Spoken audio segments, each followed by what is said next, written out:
Bueno, en esta oportunidad vamos a terminar los ejercicios de R de la guía práctica número 1. Vamos a hacer los ejercicios 2.7 y 2.8 que corresponden al capítulo 7, que son de heteroelasticidad, según el capítulo 8 de Woolrich. Bueno, empezamos.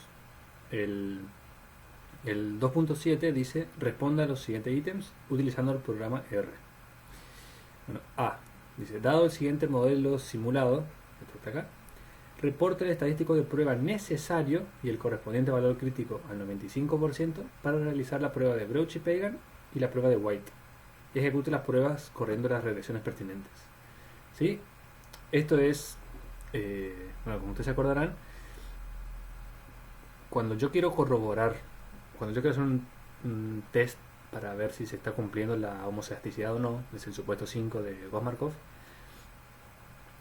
básicamente las pruebas, acá ya sean la de Brauchi-Pagan o la de White, son regresiones de los errores al cuadrado, ¿sí? Porque cuando yo tomo la varianza, pues yo lo que estoy probando es si la varianza es constante, ¿no? Entonces, cuando yo tomo la varianza de U, estoy tomando, es como que tomo la esperanza de U al cuadrado, ¿sí? Como la esperanza de U es 0, entonces la varianza de U es lo mismo que la esperanza de U al cuadrado. Simple. O sea, en realidad sería la esperanza de U al cuadrado menos el cuadrado de la esperanza de U. Pero como la esperanza de U es 0, porque tienen la media condicional 0, digamos el supuesto 4, entonces me queda que la varianza de U es solamente la esperanza de U al cuadrado. En los test para encontrar heteroelasticidad, lo que se hace es, básicamente, son regresiones, tanto el de Brauchi-Pagan como el White, lo que hace son regresar los errores al cuadrado, que como yo no los puedo ver, digamos, tomo su próxima cercanos, que son los residuos, o sea, regreso los residuos al cuadrado, contra las variables explicativas, ¿sí? Contra las X, contra todas las X del modelo. De esa manera, después lo que hago es una prueba de significatividad, de significancia global. Si todas las X, o sea, la hipótesis nula es que ninguna de las X sirven para explicar cómo se mueve los residuos cuadrados. Si la significancia global me da, o sea, si no puedo rechazar la hipótesis nula, me dice que ninguna de las X sirven para explicar el movimiento de U al cuadrado. Y eso es una prueba a favor de la homoelasticidad, porque me dice que la esperanza de U al cuadrado, es decir, la varianza de U, no depende de las X, por lo tanto es constante, ¿sí? Que es justamente lo que el supuesto de homoelasticidad, digamos, supuesto 5 con el que trabajamos desde que empezamos en la materia. Entonces, lo que se hace básicamente en cualquiera de las dos, en Brauchi-Pagan o White, es, bueno, la diferencia es la forma funcional de cada una, pero lo que se hace es regresar los residuos al cuadrado contra las X. La forma que están expresadas las X cambia según cada uno de los modelos, pero básicamente se hace eso y se hace un test y se mira el test F de significatividad global. Si no son significativas globalmente, o sea, si no se rechaza la hipótesis nula, se dice que hay evidencia de homoelasticidad. Y si se rechaza la hipótesis nula, me está diciendo que las X explican en parte la movilidad de U2, de U al cuadrado, perdón. Entonces me dice que hay evidencias a favor de la heteroelasticidad. ¿Correcto? Y eso es lo que nos pide hacer en el ejercicio acá. Realizar ambas pruebas. Bueno, me pide simular esto. 70, tamaño de muestra 70, un error, una sola X. Y en el modelo mismo de la Y, yo estoy incluyendo acá que el término del error depende de las X, ¿sí? O sea, yo estoy, pues yo obviamente, yo cuando hago acá, yo simulo, o sea, yo parto del modelo poblacional cuando yo trabajo en R, ¿sí? Yo hago simulaciones nomás, pero yo defino cuál es mi modelo poblacional. En la población, U depende de X, ¿sí? Entonces, hay heteroelasticidad. Yo tengo que ver si las pruebas me dan, digamos, me detectan, digamos, esa heteroelasticidad. Entonces venimos acá, cargamos, digamos, esto que son lo que te dice el modelo, y genero este U2, que son de la regresión de Y contra X, es una regresión lineal simple. Tomo los residuos de esta regresión y los elevo al cuadrado, y defino el U2. Y para ver el test de Brauchi-Pagan es como dijimos, es solamente ver el test de F, ¿sí? El test de F es significatividad global. Bueno, acá automáticamente puedo ver esto, lo que me da el test de F, y bueno, el p-valor me da esto, 0,60, que quiere decir que no se rechaza el 5% y sí se rechaza el 10%, ¿sí? O sea, el 5% no puedo rechazar la hipótesis nula. ¿Qué quiere decir que no puedo rechazar la hipótesis nula? Que no puedo rechazar la hipótesis de homoselasticidad. Por más que yo definí y...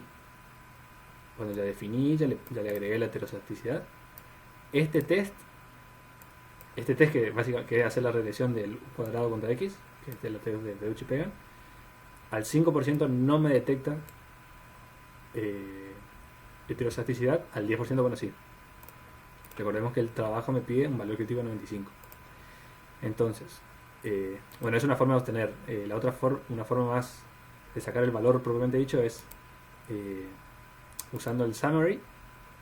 Yo puedo sacar el estadístico F, ¿sí? Que es este. Lo puedo sacar, digamos, de la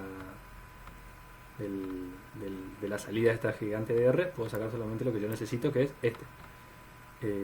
Bueno, a este summary le pongo como estadístico F, se va a hacer el nombre, que es esto, ¿no? Es este número pero más largo. Y defino el p-valor, que va a ser el p-valor en realidad, que es de una distribución F. Tomo el valor, el estadístico, para una distribución F que tiene 1 grado de libertad en el denominador y 68 grados de... O sea que los grados de libertad de la distribución F van a ser 1 y 68. 1 porque es lo que decíamos antes, que era en el caso de la F era la Q, la cantidad de restricciones, ¿no? En este caso una sola X, entonces una sola variable. Y 68 que es el n menos k menos 1. Como k es 1, una sola variable. Entonces la n que eran 70 es 70, menos 1, 68. Y ahí están los grados de libertad de la expresión, ¿no? Estos son del denominador y estos son del numerador.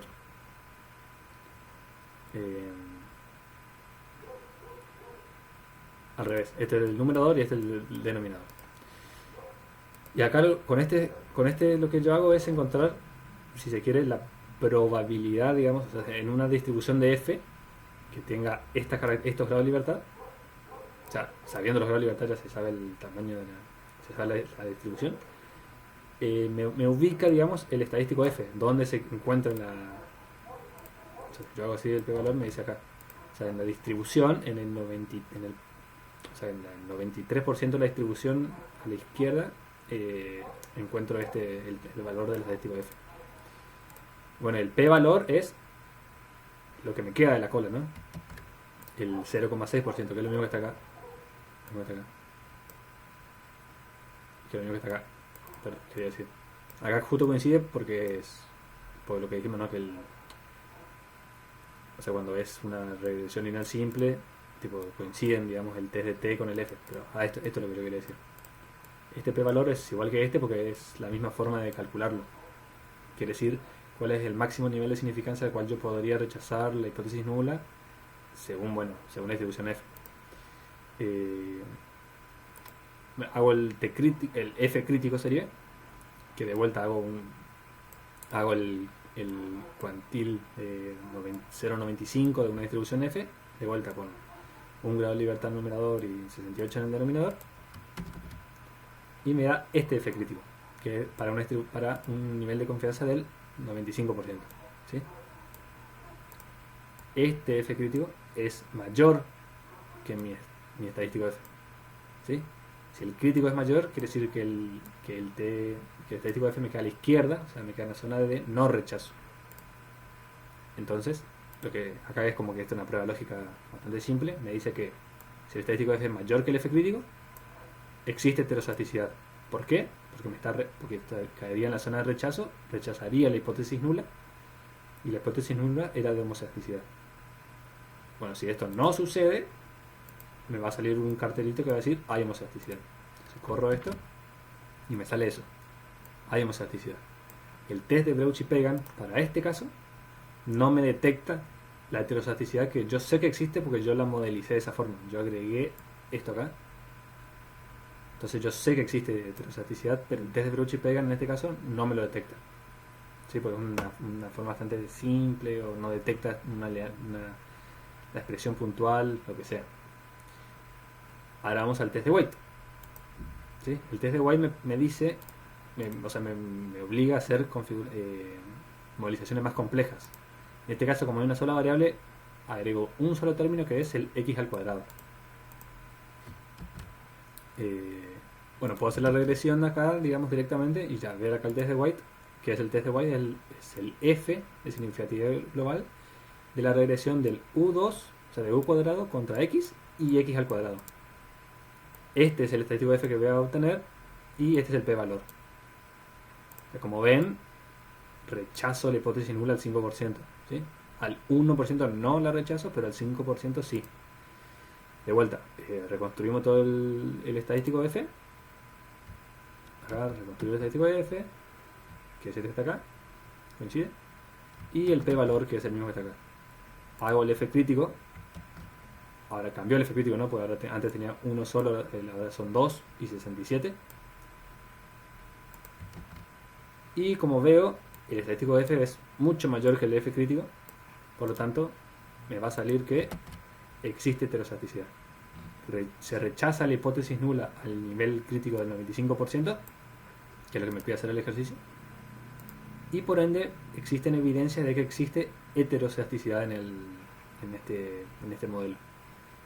Que en definitiva es lo que pasa a nivel poblacional, ¿no? Yo lo configuré, yo lo creé de esa forma.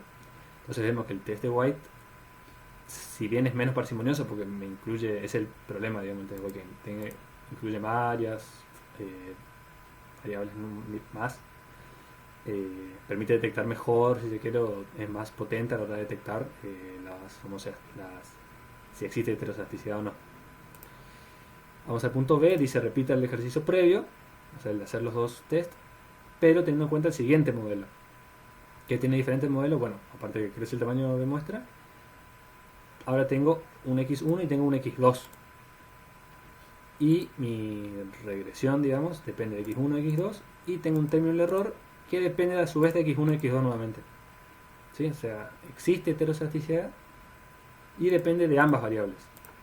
Vamos a ver cómo responden los tests ahora. O sea, primero corremos todo de vuelta a esto, definimos el U2, hacemos el test de Perucci-Pagan, que acá podemos ver directamente.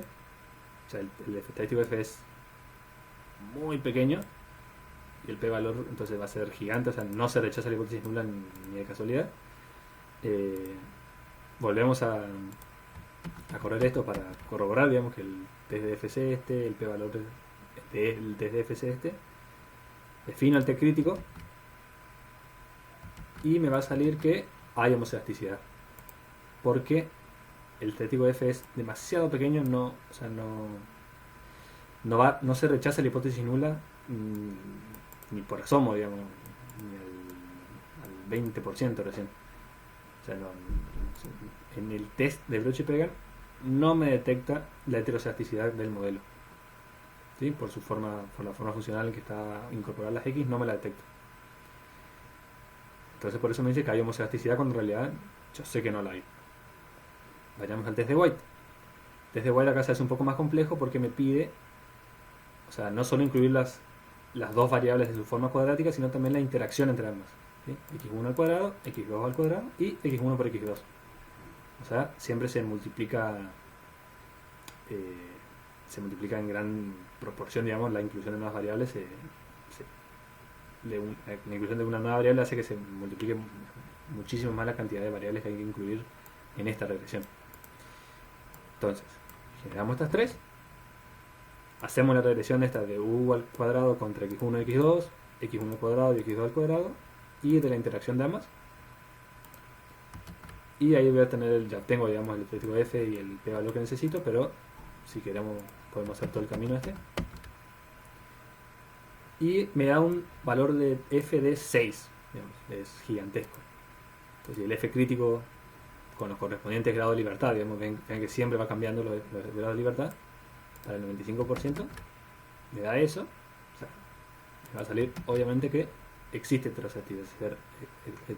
Se rechaza la hipótesis nula al 99,9%, digamos, lejos.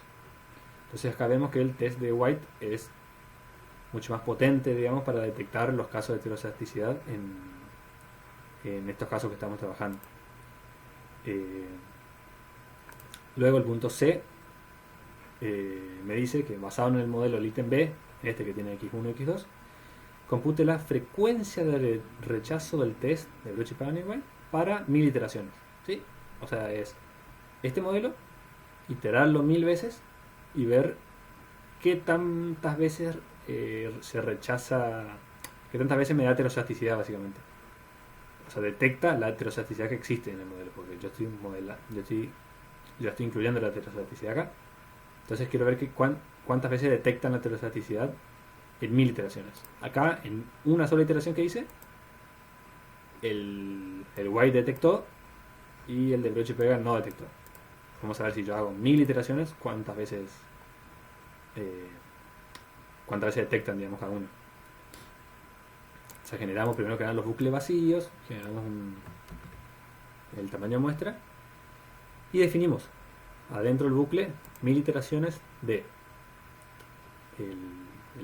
bueno, esta es toda la forma funcional, ¿no? De U, defino x1, defino x2 y defino y. Defino ahora el U2, digamos el U al cuadrado, que son los residuales, tal cual como lo hacemos siempre, y hago el test de Bruchie-Pagan. ¿Cómo se hace el test? Genero el estadístico F para Bruchie-Pagan, defino el F crítico, ¿sí? Y genero que de la frecuencia de rechazo, que van a ser unos y ceros básicamente. Va a ser un 1 cuando el estadístico F sea mayor que el F crítico y va a ser 0 cuando no se cumpla la condición. Entonces acá se van a generar, este es el bucle vacío que yo definí al comienzo, se van a generar 1000 resultados que van a ser unos y ceros dependiendo de si se detecta la heteroslasticidad o no. Y para el de White es exactamente lo mismo, solamente que cambia la forma funcional, ¿no? O sea, tengo el 1, x1, x2, x1 cuadrado, cambia la forma funcional, pero la idea de la forma de detectarlos es exactamente la misma. Cambia más la forma de... Sí, cambia el estadístico F, cómo se construye el estadístico F en cada uno de los casos. Y de vuelta van a ser unos, o sea, es un bucle de 1000 observaciones, van a tener unos cuando detecta la heteroslasticidad y un 0 cuando no. Bueno, y veo la frecuencia de rechazo. O sea, esos son bucles de 1000 observaciones de unos y ceros, 1000 observaciones de unos y ceros. Tomo la media. Bruchie-Pagan en el 21,7% de las veces detecta la heteroslasticidad, que yo sé que existe porque yo la modelicé así. En cambio el test de White en el 98%, el 98,6% de las veces me detecta. Acá nos damos cuenta, digamos, la abismal diferencia que existe entre uno y otro. No quiere decir que este no se use, o sea, en los ejercicios en Stata en general, tipo, le usamos pero es como que detecta, el test de White es mucho más potente y detecta por ahí formas funcionales diferentes entre las X, o sea, es mejor. El tema es que te consume demasiado grado de libertad porque usa, como vimos, digamos, usa todas las variables en nivel, todas las variables cuadráticas y todas las interacciones posibles. Es una regresión gigante que a veces es inmanejable y hace que sea difícil estimar, digamos. Depende del tamaño de muestra, también es como... Tiene todos sus ventajas y sus desventajas, serían. ¿Sí? En este caso, bueno, el de White es mucho mejor para detectar todo, para detectar la heteroslasticidad. Y bueno, ahí terminamos este ejercicio, el 2.7. ¿Sí? Ahora vamos al 2.8. El 2.8 dice: en base al siguiente proceso generador de datos, y me da un x1, un x2 que depende de x1, un error y una función poblacional de i que depende de x1, x2 y que tiene un término del error que depende de x2, ¿sí? Y como x2 depende de x1, también va a depender de x1. O sea, un error heterocedástico, ¿sí? Recuerden que como o sea, si acá estuviese sumando no me afectaría nada, el tema es que el error está multiplicando, ¿sí? Entonces cuando yo tomo la varianza de u, la varianza de este término, el x2 sale y queda multiplicando, ¿no? Al cuadrado, entonces me afecta la varianza. O sea, así se generan esto habíamos visto, para yo generar heterocedasticidad tengo que, al término del error, tengo que agregar un término multiplicativo para que me afecte la varianza constante, digamos, para que me incumpla el supuesto 5 de Markov. Bueno, los ejercicios dicen, se pide a evalúe la validez de hacer inferencia estadística, tanto bajo el modelo clásico como en términos asintóticos, sobre los efectos de x1 y x2, y bueno, cuando necesite use simulación. ¿Sí? O sea, esta es una pregunta más teórica, si quieren.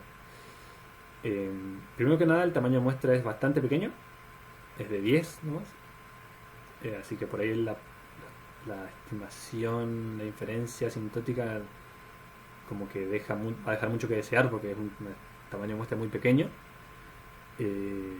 y habría que probar si el modelo tiene una forma, o sea, si bien u es normal, en el modelo aparece en forma exponencial, o sea que tampoco va a cumplir. Para el modelo clásico necesito si el supuesto 6 de los errores distribuidos normalmente. Al poner en un exponencial no la va a cumplir, y a su vez el tamaño de muestra es tan chiquito que tampoco va a cumplir en términos asintóticos, así que hacer inferencia estadística con este modelo es bastante poco prudente, pareciese. Y por si fuese poco, estoy violando el supuesto 5 de homoscedaticidad, porque está incluido acá, y por ende todas las estimaciones de varianzas y de toda la parte de inferencia estadística también va a ser improcedente de realizar. Veamos lo que dice acá. Dice, el error no es normal, por eso por lo que dijimos, por el que está elevado al exponente, porque está en un exponente. Así que inferencia en el paradigma clásico, con las test student, no es posible. ¿Sí? Que me pedía exactamente que los errores sean normales. Además, hay heterozaticidad, lo cual invalida la inferencia en términos asintóticos también. Bueno, y más aún, es posible que para un tamaño de muestra de n10 incluso la aproximación normal puede ser inadecuada. Tenemos todos los problemas que plantamos hoy. Bueno, que dice ejemplo de simulación de los betas para ver si son normales. ¿Sí? Vamos a corroborar a ver si tienen una distribución normal. Generamos los bucles abiertos, hacemos las matrices abiertas. Hacemos la estimación de las 1000 iteraciones de x1. Bueno, acá definimos el modelo, hacemos la regresión de y contra x1 y x2 y guardamos los betas, guardamos las 1000 resultados de beta que obtengamos. ¿Y para qué hacemos esto? Básicamente para hacer en forma gráfica, ¿sí? O sea, hacemos un histograma de... Acá creo que no pusimos ni un set seed, así que vamos a tener diferentes gráficos. Y esta es la forma que me va a dar, ¿sí? Son 10 valores, ¿no? Son 10. Todavía muestra 10 nomás, por eso es tan angosto acá. Bueno, defino la densidad normal, ¿sí? En función de la media de los beta 1. Este es solo para el valor beta 1. Defino la densidad normal en función de la media de los beta 1, de las 1000 iteraciones de beta 1 y de los desvíos estándares, y los gráficos. Y me da, bueno, esta forma funcional que que se nota que la distribución simulada no es normal, por lo que n10 no es suficiente para confiar la normalidad asintótica. Al ser el error no normal, la inferencia clásica es inválida también. ¿Sí? Ahí marcamos todos los problemas que dijimos. O sea, los errores no son normales, entonces se viola el supuesto 6 de que la distribución tiene que ser normal, entonces no podemos usar inferencia clásica. y tampoco con una muestra tan pequeña podemos hacer un modelo, una estimación asintótica, porque el modelo es muy pequeño, digamos, la muestra es muy pequeña, no me deja hacer que tienda y que por teorema central del límite llegue a se aproxima a una normal. Y aparte de eso tenemos, bueno, el problema de la heteroslasticidad. Bueno, el punto B dice: escribe una función que estime consistentemente el error estándar para el efecto x1. ¿Sí? X1 es lo que me pide acá. Bueno, esto acá lo que hay que hacer es hacer una función que va a ser igual a la que vieron en teoría, para estimar, digamos, para hacer una estimación de los errores estándares robustos, ¿sí? Que van a ser los errores de White. Acá dicen: función calcula el error estándar robusto de White. Entonces hacemos una función como la vista en clases, pero ahora con un argumento adicional, k, el cual sirve para especificar el número de regresor para el cual calcular el error estándar robusto. ¿Correcto? Eso es lo que, bueno, acá vemos cómo se va a llamar la fórmula. Robust White es una función en la que va a tener dos argumentos: el modelo ajustado y k. ¿Por qué me agrega el k acá? El k en esta parte. Y la idea de agregar k es que yo pueda, como es una regresión múltiple, yo tengo que poder decir: ok, yo quiero estimar los errores estándares robustos de White para el beta 1 o para el beta 2, ¿sí? O sea, estimarlo para cada coeficiente. Entonces el k, básicamente k es poner, o sea, cuando hagamos el modelo van a ver, en k yo pongo, ok, si yo quiero hacer para el 1, o sea, para el beta 1, entonces k va a ser 1, y si quiero estimar los errores estándar para el beta 2, entonces k va a ser 2. Bueno, eso es, digamos, como ahí vamos a ver en esta parte. Bueno, primero que nada defino R2, que van a ser los residuales, ¿sí? O sea, lo que yo defina que va a ser el modelo ajustado. O sea, esto es una función, ¿sí? Es igual que la teoría. Entonces, si se acuerdan, o sea, yo defino una función acá que va a ser como genérica, que una vez que yo le aplique esta función a un modelo que yo quiera, digamos, a una regresión, ahí se van a calcular todos estos pasos. Entonces yo de la regresión que yo ponga voy a sacar los residuales y lo voy a elevar al cuadrado, y ahí voy a obtener el R2, ¿sí? Que son uno de los datos que necesito para hacer la estimación de White, la estimación de errores estándares de White. Después tengo esto: si el k es igual a 1, ¿sí? O sea, si yo lo que quiero estimar del modelo es como me pide acá, el x1, k va a ser igual a 1. Si yo quiero estimar el x2, k va a ser igual a 2. Como que, o sea, el modelo este me permite estimarlos los dos a la vez. El modelo no, la función esta está hecha para que yo pueda hacerlos los dos a la vez. Si yo solamente quisiese hacer el x1, tipo, eliminaría la k y eliminaría todo este término de acá, no me sirve, pero como que en este quisimos ser un poco más como flexibles y poder poder calcular el error estándar robusto de White de cualquiera de los dos coeficientes. Entonces lo hacemos así, pero no, para lo que pide el ejercicio puntualmente no es necesario, si se quiere. Bueno, o sea, supongamos que k es igual a 1, ¿sí? Sería, yo quiero calcular el error estándar robusto de White del beta 1. Entonces necesito el x1 primero que nada. El x1 es del modelo ajustado, el modelo, digamos, todas las variables de, si acá fuese 1, sería de 1 más 1, ¿sí? O sea, o sea, de 2, porque el 1 son ¿cómo se llama? La ordenada al origen, ¿sí? El coeficiente, la ordenada al origen. Entonces necesito sacar todas las variables, o sea, todos los datos de 1 más 1, de la 2, de la segunda variable, que es la x1. Después del modelo, y bueno, y de la x2, ¿cuál va a ser? El tercer valor. 1 más 2, 3. Entonces x2 va a ser los datos del la tercera columna, si se quiere. ¿Sí? Acá estoy sacando el modelo ajustado, saco el modelo, saco todos los datos de... O sea, cuando yo no defino nada en fila, entonces acuérdense que fila y columna. Cuando no defino nada en filas, porque voy a tomar todas las filas. ¿Y de qué columna de datos? De la segunda columna de datos que está acá. Pues la primera son las i. Y de acá saco todas las... y te saco de la segunda columna y de la tercera. Bueno, y después defino el R sub j. ¿Sí?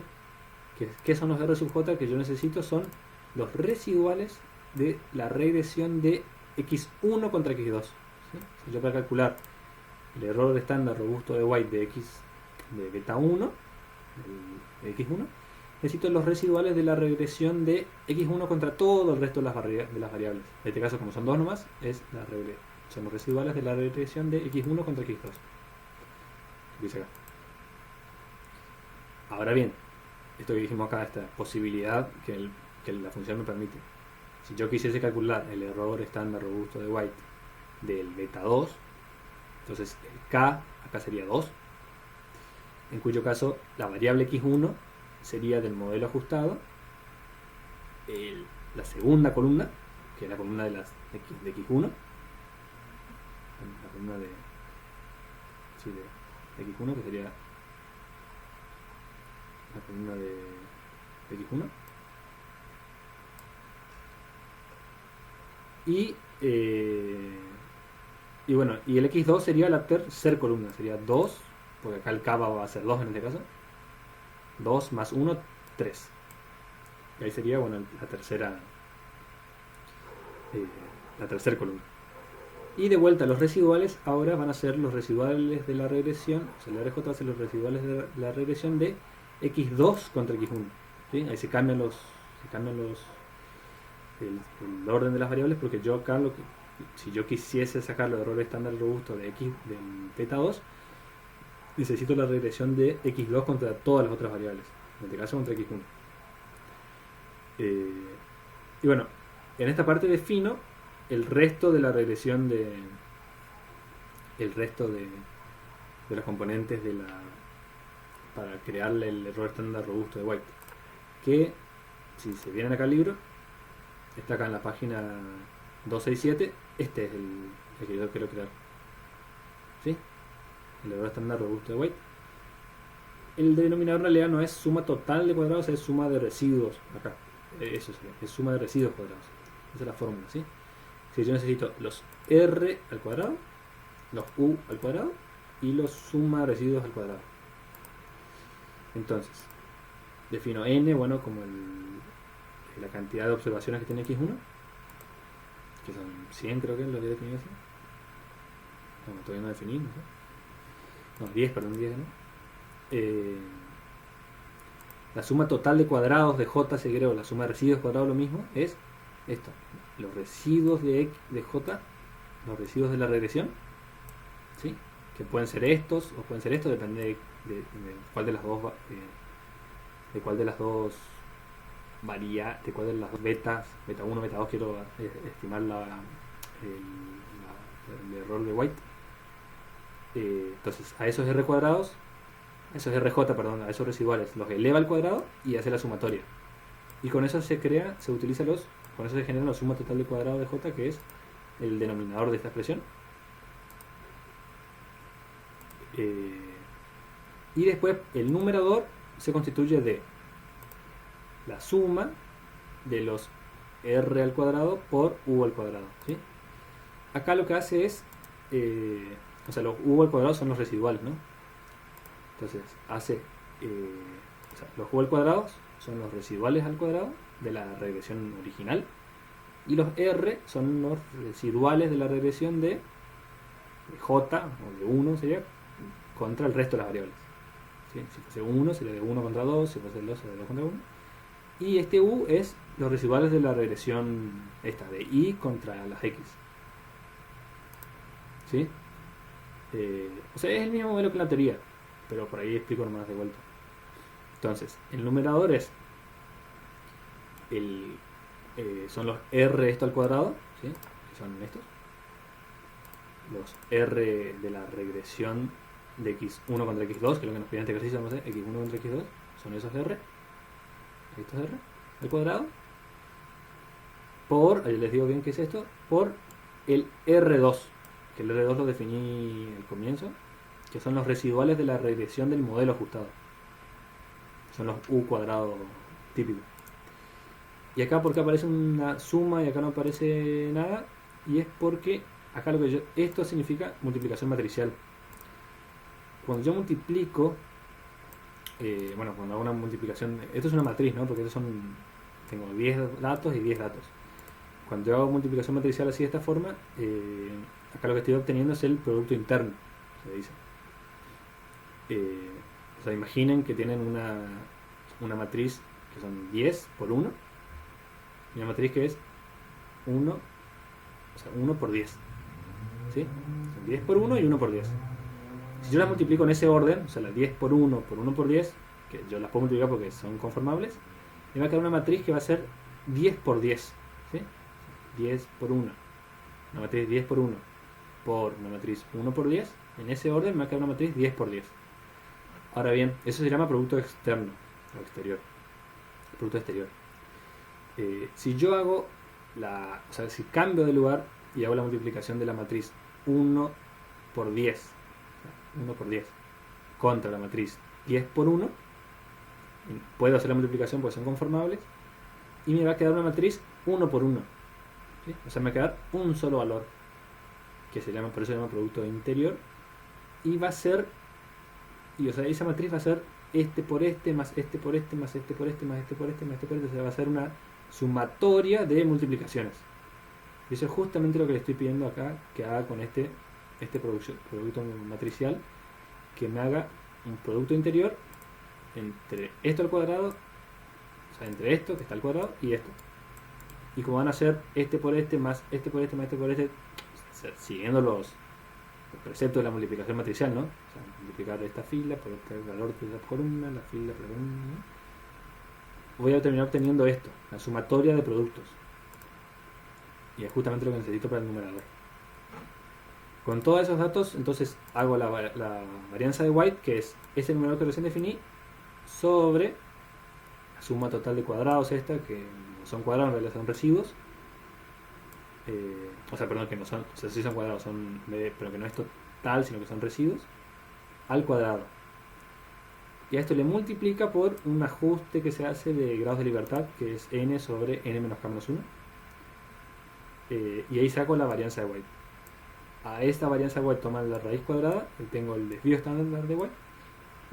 Y hasta ahí tengo todo lo que hace todo lo que va a ser la función, ¿sí? La función va a hacer todo esto. Pero hace todo esto internamente. Hasta ahora yo no voy a ver nada de esto. Lo único que veo es lo que me dice acá el return. El return me dice que va a salir una matriz en la que me va a salir primero el desvío de White, el desvío estándar de White, y luego la varianza de White. Son este y este. Eso es lo que me va a reportar, como dice acá, la función. Si no le pongo ese, va a ser todo un procedimiento interno y yo no me voy a enterar qué hace. Bueno, entonces vamos al modelo simulado ahora. ¿Sí? O sea, ya definí la función que necesito. Ahora vamos a estimar, digamos, cuál es el error estándar de White del modelo este que tengo en el ejercicio. Entonces hago un set sheet para que tengamos todos los mismos resultados. Defino la x1, x2, el error y a la i. Y defino acá la regresión, ¿sí? De i contra x1 y x2. Ahora, el error estándar para el efecto de x1, que es lo que me pide el ejercicio, el error estándar va a ser el robust white, que es la función que recién creé, robust white, y me va a pedir un dato para modelo ajustado y un dato para K. Al robust white voy a usar de modelo ajustado, voy a usar a fit, que es esta la regresión, y de K voy a usar 1, porque yo quiero obtener el error estándar para el efecto de x1. Entonces el K va a ser 1. Y ahí hago y ahí hago bueno, y lo que me reporta el robust white es el desvío, el error estándar de white y la varianza de white. ¿Sí? Y acá me hace lo mismo pero para x2. ¿Sí?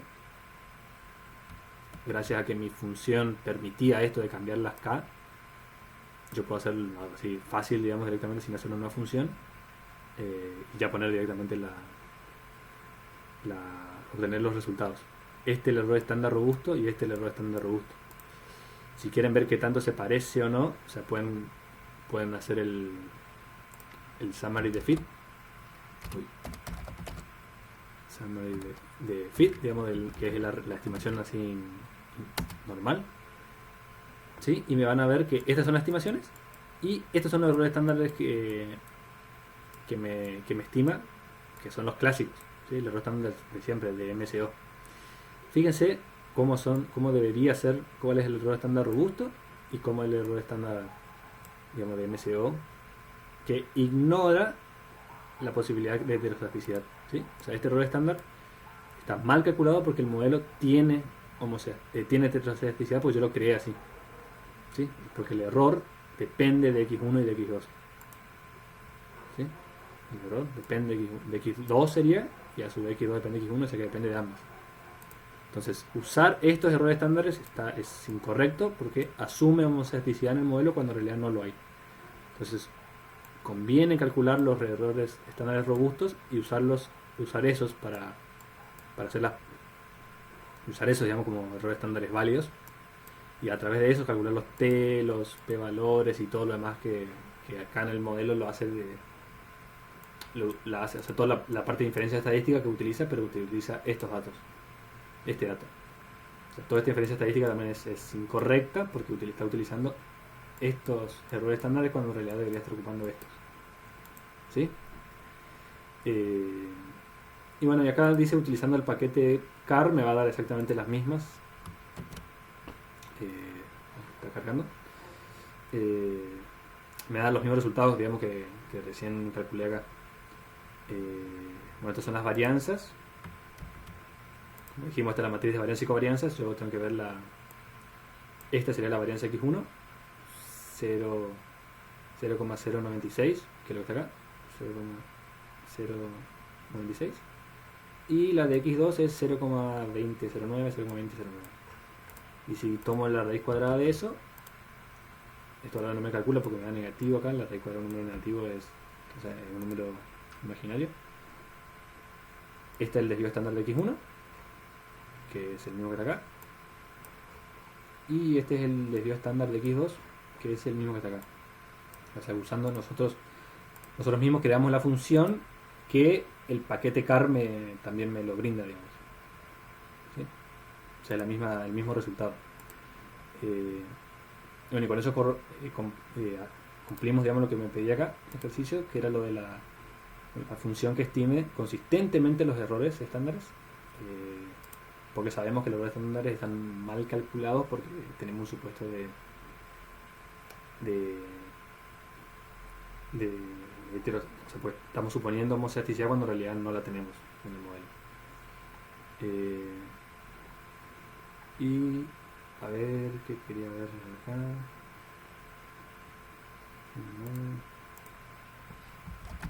Entonces pongo así. Ahí está. Esto es lo que yo le quería mostrar hoy, que medio que me confundí también.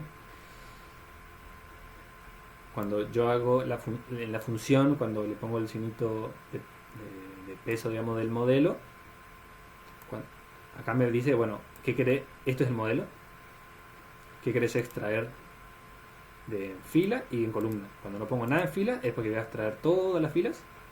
Y en columna, la columna 1 es la I, la columna 2 es la X1, la columna 3 es la X2. Por eso es que acá yo juego con eso, digamos, tipo, si la K fuese 1, es 1 más 1, 2. Entonces agarra esto. Si la K fuese 2, solamente agarro la 2, que sería esta, para X1. Y bueno, eso más. Bueno, y con eso concluimos entonces todos los ejercicios de R de la guía práctica número 1. Ya habíamos hecho todos los statas y quedan, bueno, unos teóricos, pero sea, con esto terminamos todos los ejercicios Stata y R, los prácticos por lo menos, de la guía número 1. Bueno, nos vemos en el próximo video.